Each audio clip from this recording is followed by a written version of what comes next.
She slammed her phone and shouted, "Arrest him right now!" while standing inches from my face. I didn't raise my voice. I didn't step back. Because the ground under her heels was mine. Two HOA guys stood behind her, smirking, holding a paper that said my locks were changed for community safety. I reached for my door. My key didn't work. Karen smiled wide. "You're locked out." "HOA decision." My son tugged my jacket and whispered, "Dad, our stuff is inside." That's when I saw the new lock. Heavy, industrial, not cheap. My chest went tight, but my face stayed calm. Karen leaned close and said, low and slow, "You don't belong here anymore." I looked at the lock again, then at her, and said one line that made her blink just once. "Then why did you use my property to install it?" Her smile froze. One of the HOA guys shifted his feet like he suddenly remembered. He had somewhere else to be. Karen waved her hand and snapped. "Doesn't matter. HOA authority. We can secure any unit that breaks rules." I pulled out my phone not to record, just to check the time. The tow truck rolled in right then, loud and slow, blocking the whole street. Karen clapped once, proud. "Your truck is in violation, too." My son's backpack was still inside that truck. I walked toward it, and a man jumped out of the tow cab, already hooking the chains like he'd done this 100 times before. I said, calm, "You might want to stop." He didn't. Karen laughed and said, "You should have obeyed." That's when the tow driver glanced at the license plate, then at me, then back at the plate again. His hand slowed. He asked quietly, "Sir, is this vehicle registered under federal exemption?" Karen snapped, "Ignore him."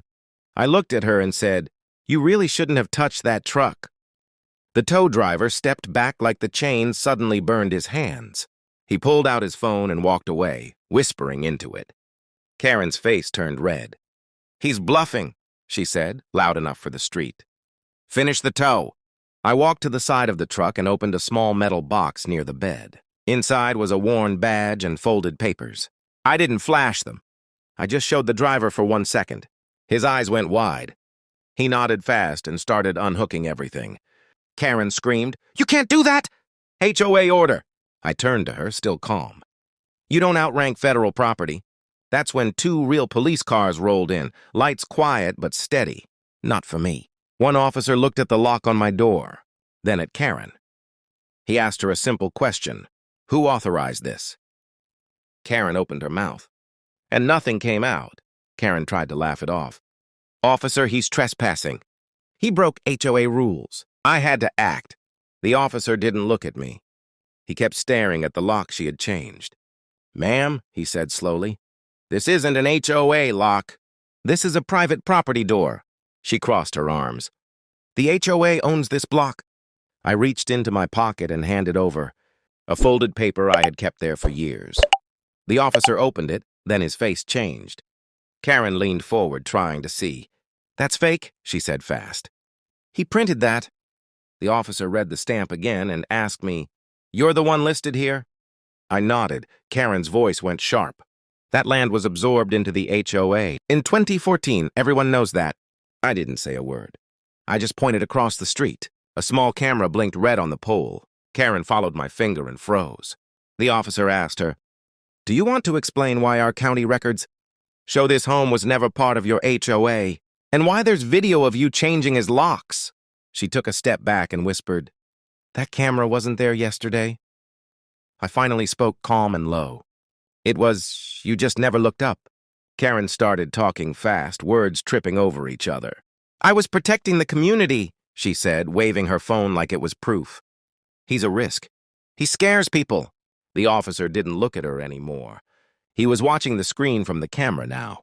It showed her clearly, using a master key, smiling, changing my locks like it was normal. A tow truck rolled in behind us, engine loud. Karen smirked. "Good, tow his truck too. It's blocking the drive." The driver stepped out, checked his tablet, then looked at me. "Sir, this tow was ordered under your name." Karen blinked. "What?" "No, I ordered it." The driver turned the screen toward her. Her HOA login, her signature. The officer raised an eyebrow. "So you filed a false report and tried to steal his property?" Karen's smile broke. I picked up my phone and pressed play on another clip. Her voice filled the air clear as day. Once he's locked out, he'll leave. I looked at her and said softly, "You planned this." "You just didn't plan for me." Karen stepped back like the ground moved under her. "That video is fake," she said, loud but shaky. The officer didn't answer her. He was already on his radio, calm voice, asking for a supervisor. Neighbors started coming out, phones up, whispers spreading. Karen noticed them and changed her tone fast. "I'm the HOA president," she said, pointing at me. "He doesn't belong here. This land is under our control." I finally spoke slow and clear. "Then why does your HOA map stop at my fence?" I opened my glove box and pulled out a folded paper, old but clean. The officer took it, read it twice, then looked at Karen. "This property isn't part of your HOA." Her face went pale. "That's not possible," she whispered. I tapped the vault door behind me. "That's why you couldn't get in, and why every move you made was recorded."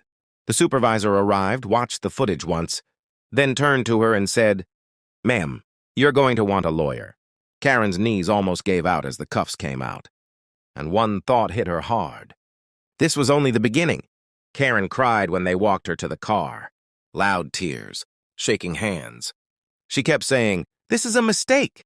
No one answered her. The tow truck rolled in next, but not for me. They hooked her SUV instead, the same driver she used on everyone else. He didn't smile. He didn't need to. The supervisor handed me my papers back and said, "Sir, your locks were changed without consent. That's a felony." I nodded and looked at my house. The vault door stood there, solid and quiet. My kid opened it from inside and ran to me, hugging my leg. One of the neighbors stepped forward and said, "We knew she was lying. We were just scared." The officer turned to them and said, "You don't have to be anymore." A week later, the HOA board dissolved. Fines were refunded. Karen's name was removed from every document. That night, I sat on my porch. Flag moving slow in the wind, house safe, family inside. I didn't raise my voice. I didn't break a rule. I just stood my ground. And the line people kept repeating online was simple. She tried to lock him out of his home. So the truth locked her out of power.